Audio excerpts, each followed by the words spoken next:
Sans famille, première partie, chapitre 8, par Mons et par vous.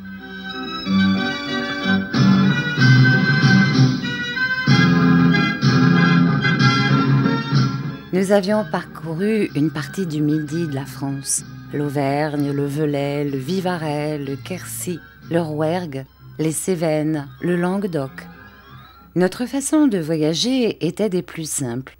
Nous allions droit devant nous, au hasard, et quand nous trouvions un village, qui de loin ne nous paraissait pas trop misérable, nous nous préparions pour faire une entrée triomphale. Je faisais la toilette des chiens, coiffant Dolce, habillant Zerbino, mettant un emplâtre sur l'œil de Capi pour qu'il pût jouer le rôle d'un vieux grognard. Enfin, je forçais Jolicoeur à endosser son habit de général. Mais c'était là la partie la plus difficile de ma tâche, car le singe, qui savait très bien que cette toilette était le prélude d'un travail pour lui, se défendait tant qu'il pouvait et inventait les tours les plus drôles pour m'empêcher de l'habiller. Alors j'appelais Capi à mon aide, et par sa vigilance, par son instinct et sa finesse, il arrivait presque toujours à déjouer les malices du singe. La troupe, en grande tenue, Vitalis prenait son fifre, et nous mettant en bel ordre, nous défilions par le village. Si le nombre des curieux que nous entraînions derrière nous était suffisant, nous donnions une représentation. Si au contraire il était trop faible pour faire espérer une recette, nous continuions notre marche. Dans les villes seulement nous restions plusieurs jours, et alors le matin, j'avais la liberté d'aller me promener où je voulais. Je prenais Capi avec moi. Capi, simple chien bien entendu, sans son costume de théâtre, et nous flânions par les rues.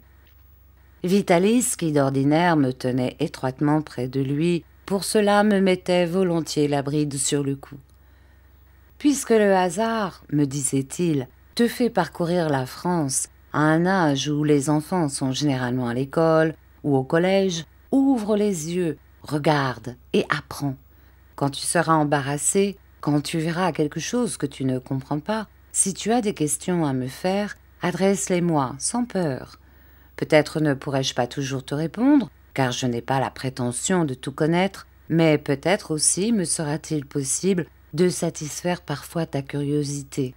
Je n'ai pas toujours été directeur d'une troupe d'animaux savants, et j'ai appris autre chose que ce qui m'est en ce moment utile pour présenter Capi ou Monsieur Jolicoeur devant l'honorable société. Quoi donc ? Nous causerons de cela plus tard. Pour le moment, sache seulement qu'un montreur de chiens peut avoir occupé une certaine position dans le monde. En même temps, comprends aussi que si en ce moment tu es sur la marche la plus basse de l'escalier de la vie, tu peux, si tu le veux, arriver peu à peu à une plus haute. Cela dépend des circonstances pour un peu et pour beaucoup de toi. Écoute mes leçons, écoute mes conseils, enfant, et plus tard, quand tu seras grand, tu penseras, je l'espère, avec émotion, avec reconnaissance, au pauvre musicien qui t'a fait si grande peur quand il t'a enlevé à ta mère nourrice, mais j'ai dans l'idée que notre rencontre te sera heureuse. Après avoir quitté les montagnes de l'Auvergne, nous étions arrivés dans les causses du Quercy. On appelle ainsi de grandes plaines inégalement ondulées, où l'on ne rencontre guère que des terrains incultes et de maigres taillis. Aucun pays n'est plus triste, plus pauvre. Au milieu de cette plaine brûlée par la sécheresse au moment où nous la traversâmes, se trouve un gros village qui a nom la Bastide Murat. Nous y passâmes la nuit dans la grange d'une auberge.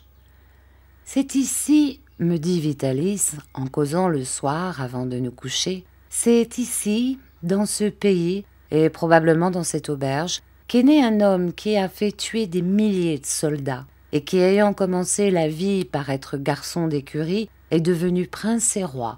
Il s'appelait Murat. On en a fait un héros, et l'on a donné son nom à ce village. Je l'ai connu, et bien souvent je me suis entretenue avec lui. Malgré moi, une interruption m'échappa. Quand il était garçon d'écurie ? Non, répondit Vitalis en riant. Quand il était roi, c'est la première fois que je viens à la Bastide, et c'est à Naples que je l'ai connu, au milieu de sa cour. « Vous avez connu un roi ?» Il est à croire que le ton de mon exclamation fut fort drôle, car le rire de mon maître éclata de nouveau et se prolongea longtemps. « Veux-tu dormir ?» me demanda Vitalis. « Ou bien veux-tu que je te conte l'histoire du roi Murat ?»« Oh, l'histoire du roi, je vous en prie !»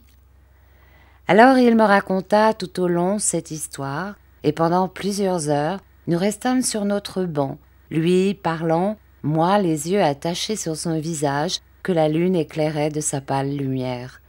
Et quoi, tout cela était possible, non seulement possible, mais encore vrai.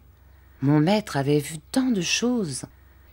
Qu'était donc mon maître au temps de sa jeunesse, et comment était-il devenu ce que je le voyais au temps de sa vieillesse? Il y avait là, on en conviendra, de quoi faire travailler une imagination enfantine, éveillée, alerte et curieuse de merveilleux.